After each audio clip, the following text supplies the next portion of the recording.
Pengadilan Singapura menjatuhkan hukuman mati kepada seorang pria bernama Tangaraja Sopiah berusia 46 tahun atas kasus perdagangan ganja pada tahun 2018.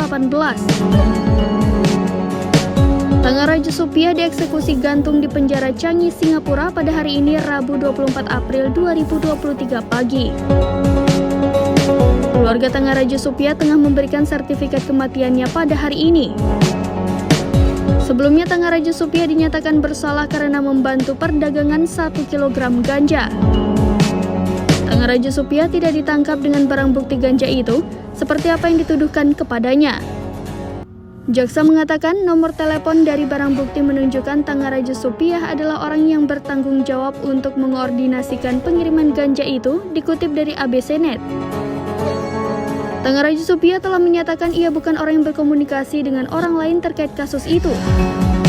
Di bawah Undang-Undang Singapura, memperdagangkan lebih dari 500 gram ganja dapat mengakibatkan hukuman mati. Pendukung Tangaraja Sopiah menyatakan tidak ada cukup bukti untuk menghukumnya.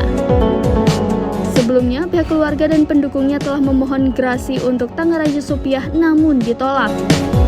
Pemerintah Singapura mengatakan semua yang dieksekusi telah diberikan proses hukum penuh dan hukuman mati diperlukan untuk melindungi warganya.